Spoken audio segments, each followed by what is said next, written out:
Jadi anak-anak tuh kalau anak sekarang suka jawab ya, kasih apa nanya, kalau dikasih tahu apa jawab gitu. Itu sebenarnya eh, itu ya cara mereka untuk mengaktualisasikan diri gitu kali ya Mas. Iya, ya begitulah anak-anak sekarang ya. Kalau dulu mungkin zaman kita barangkali ya, kalau kita menjawab seperti itu, langsung orang tua kita mengatakan, jangan ngomong kamu, ya jangan deh. Kalau sekarang kita, Kamu gitu ya ya. kita nggak bisa lagi seperti ini sekarang. Jadi ya, biarkan anak itu mengekspresikan apa yang ada dalam pikirannya. Kita mencerna.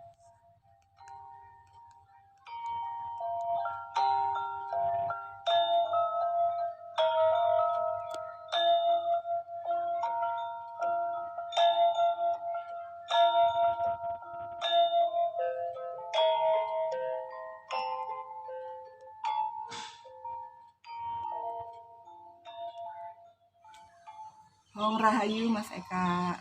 Hong Rahayu. Kita kemarin sebelum ini sudah bicara soal manusia atau anak-anak bibit unggul ya Mas ya. Di situ dijelaskan kalau anak-anak bibit unggul ini akan menampakkan cahaya yang membuat mereka nanti menjadi pemimpin atau menjadi orang-orang yang membuat bangsa kita menjadi bangsa yang maju gitu ya Mas ya. Jadi ya, terus gimana tuh Mas? Apa sih dan bagaimana yang disebut sebagai manusia unggul itu Mas? Boleh dijelaskan nggak Mas? Oke. Nah, jadi anak-anak ini mesti dididik dengan baik sehingga dia menjadi cahaya. Nah, anak-anak yang cahaya inilah yang nanti akan bisa membawa bangsa kita menjadi maju, berkemakmuran sehingga disegani oleh bangsa-bangsa lain. Bagaimana ciri-ciri eh, anak-anak yang atau bibit unggul yang unggul ini? Nah, manusia unggul ya adalah manusia yang selalu bersungguh-sungguh dalam melakukan tapa. Nah, ini dulu. Jadi manusia unggul adalah manusia yang bersungguh-sungguh dalam melakukan tapa. Nah, dalam hal ini berarti ya manusia ini sudah matang dan sanggup mengendalikan hawa nafsunya. Ini ya. Jadi manusia unggul harus sanggup mengendalikan hawa nafsunya dan selalu bertanggung jawab hingga selesai terhadap tugas yang diembannya. Ini ciri-ciri pertama dari manusia unggul adalah dia selalu melakukan tapa. Dalam arti dia sanggup mengendalikan hawa nafsunya dan selalu bertanggung jawab terhadap tugas-tugas yang diembannya. Itu. Tapa itu artinya mengendalikan hawa nafsu ya Mas? Tapa itu adalah suatu proses ya, lahir dan batin yang nantinya adalah dia dapat hasilnya adalah dia dapat mengendalikan hawa nafsunya. Jadi dulu kita pemahaman sederhananya ya. Nah, dan manusia unggul ya tidak akan terkalahkan oleh iblis. Maksudnya di sini godaan ya. Bila ia tidak lupa atau lengah. Jadi memang manusia ini punya apa namanya bawaan lupa biasanya ya. Nah, manusia unggul dia tidak akan tergoda, tidak terkalahkan oleh godaan-godaan bila ia tidak lupa dan lengah. Ya. Jadi dia harus selalu waspada. Ini manusia unggul. Nah, oleh karena itu ya manusia unggul itu biasanya dia senang setiasa sujud, patuh dan berserah diri kepada Tuhan yang Maha Esa. Ya, jadi agar dia bisa mengendalikan hawa nafsunya ya. Nah, dia selalu bersujud, patuh, berserah diri kepada Tuhan yang Maha Esa. Kemudian ya, ciri yang lain dari manusia unggul dia mampu berdiri di atas kepribadian sendiri ya. Nah, jadi manusia unggul itu dia bisa berdiri di atas kepribadian sendiri ya dan bukan dikuasai oleh sesuatu yang asing bagi dirinya. Ini penting ya.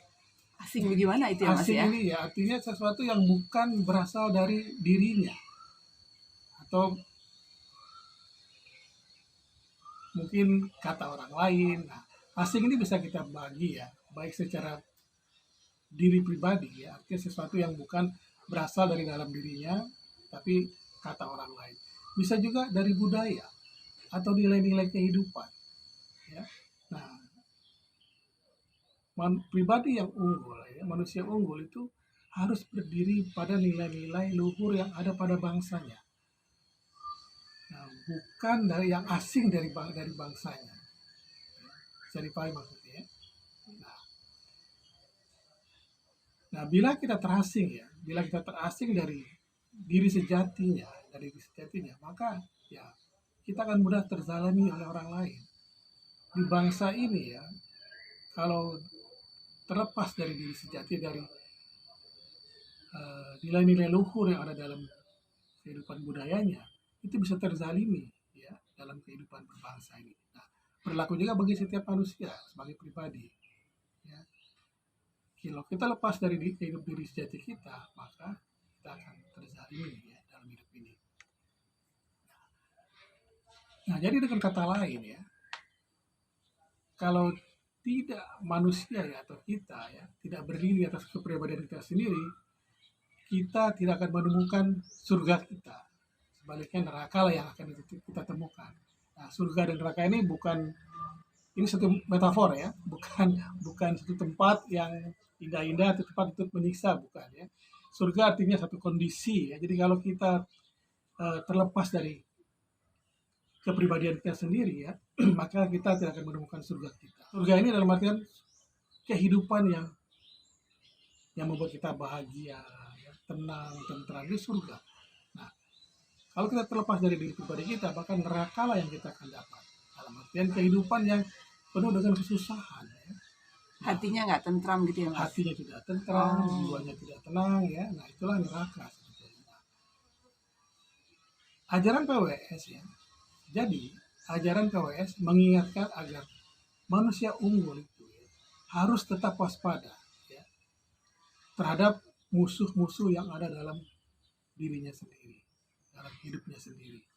Ya. Musuh setiap orang itu sama atau berbeda, Mas? Nah, siapa sih musuh kita itu ya? Nah, musuh kita itu siapa kan begitu ya? Nah, jadi musuh PWS mengingatkan pada kita ya, agar kita waspada terhadap musuh kita sendiri dalam hidup ini. Nah, siapa musuh kita itu? Yaitu bisikan setan. Jadi musuh kita itu adalah musuh utama kita adalah bisikan setan. Jadi setan itu adalah musuh yang nyata bagi kita, bagi manusia. Ya, setan adalah musuh yang nyata bagi diri manusia. Nah, pertanyaannya kan siapa setan ini gitu ya? Nah, jadi manusia harus benar hati-hati ya terhadap bisikan pikiran jahat yang ada di dalam dirinya. Nah, bisa ditangkap nggak? Kira-kira siapa ini setan itu? Iya, jadi itu bisikan diri sendiri yang menggoda kita gitu, Mas? Iya, jadi setan itu adalah pikiran jahat yang ada di dalam dirinya diri sendiri ya, di dalam diri kita ya. Nah, lalu bagaimana cara kita menghadapi bisikan pikiran jahat ini ya? Nah, agar kita manusia ya tidak terjebak dari bisikan jahat dalam pikiran kita sendiri, maka kita harus panjang nalarnya. Kita harus menggunakan nalar agar kita tidak terjebak oleh bisikan jahat dalam pikiran kita sendiri. Ya. Kita mesti menggunakan nalar. Ya. Jadi setan yang menjadi musuh utama yang nyata bagi manusia itu ya bukanlah berada di luar diri manusia itu sendiri, tetapi setan itu berada dalam diri manusia dan selalu terus-menerus membisikkan pikiran jahat. Nah, ini yang perlu kita camkan benar-benar ya. Jadi setan yang menjadi musuh utama itu ternyata bukanlah berada di luar diri kita, nah, tetapi dia berada dalam diri manusia itu sendiri dan bahkan terus-menerus membisikkan pikiran-pikiran jahat. Ya. Nah, itulah.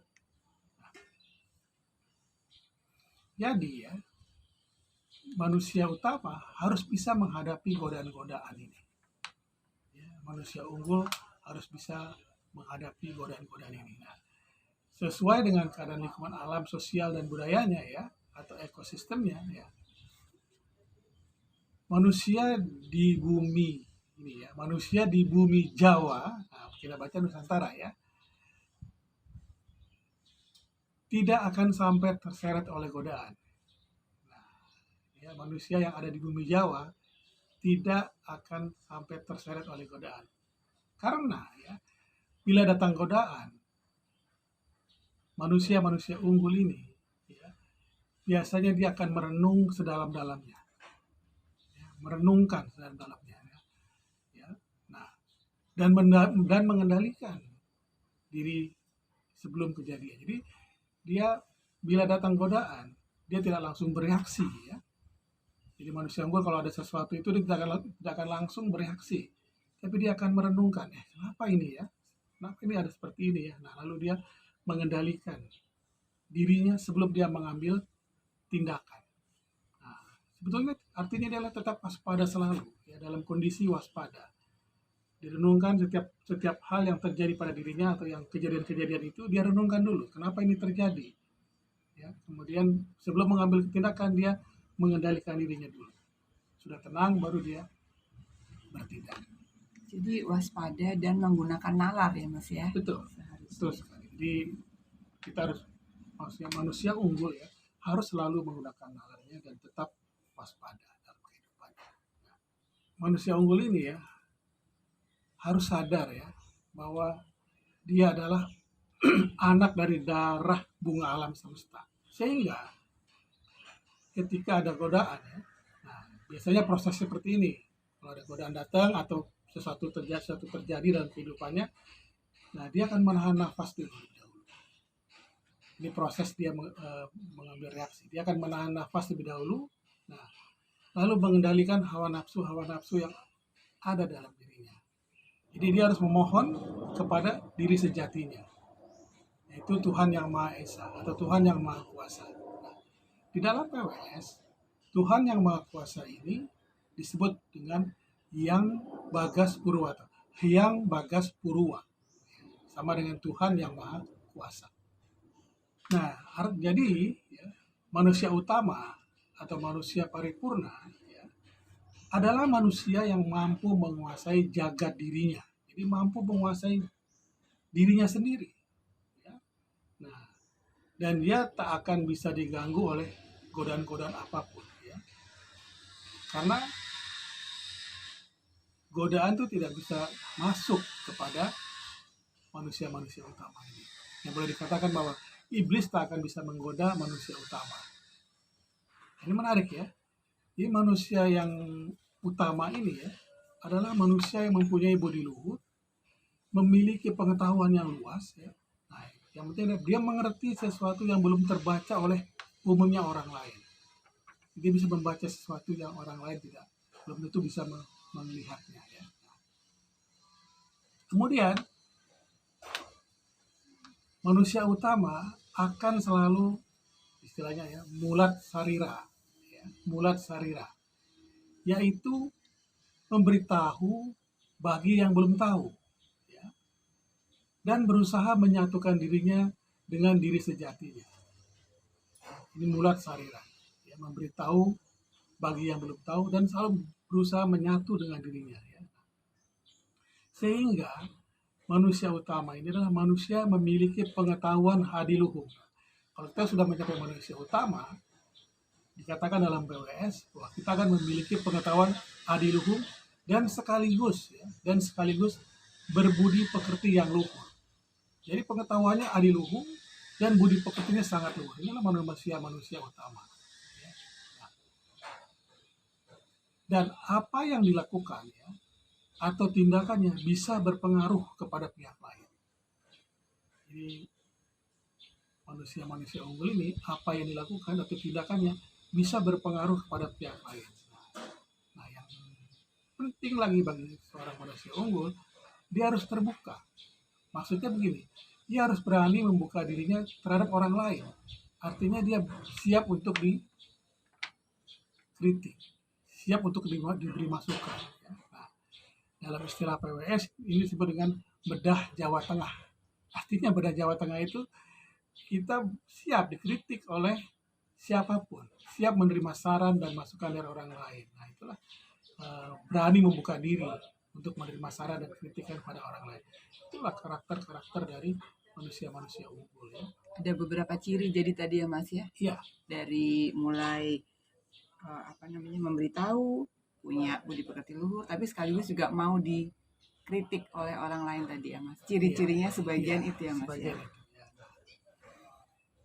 Ya, jadi ya hakikat dari ajaran ini ya sebenarnya adalah kita harus waspada terhadap setiap bisikan atau nasihat-nasihat yang kita terima. Ini penting ya.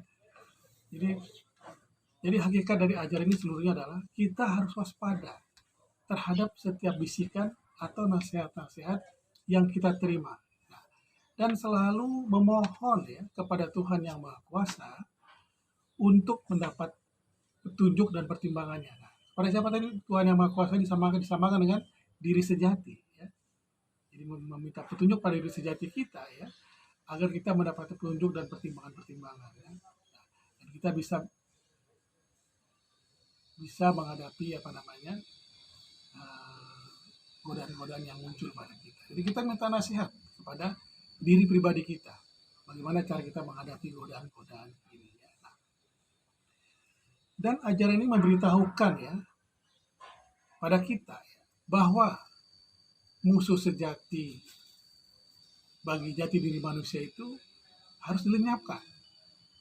Ini penting ya. Jadi musuh sejati itu harus dilenyapkan. Tak peduli bagaimana wujudnya musuh itu ya. Meskipun musuh itu keadaannya sehalus perempuan. Jadi musuh adalah musuh dan harus dilenyapkan. Nah, mungkin bertanya kan, itu ada musuh itu sehalus perempuan ya. Nah, jadi memang perempuan diumpamakan di sini diumpamakan sebagai makhluk yang sangat halus ya, dan karena halusnya itu bisa mendatangkan godaan-godaan dalam hidup ini ya. Jadi pikiran jahat itu juga bisa dalam bentuk yang sangat halus gitu ya Mas ya. Bisa jadi seperti itu. Itu yang harus kita kenali dan tetap waspada itu tadi ya Mas ya. Betul sekali. Jadi kita harus waspada dengan ya. Ini benar ya. Bisikan halus ini sangat halus. Dan ini harus kita harus bisa mengatasinya. Nah, kalau kita tidak bisa mengatasi bisikan halus ini, kita akan terbawa pada kesengsaraan. Jadi, ya. Nah, untuk berikutnya nanti kita akan membahas satu hal yang menarik ya, yaitu mengenai ramalan Nusantara yang ada di Pustaka Weda Sasongko.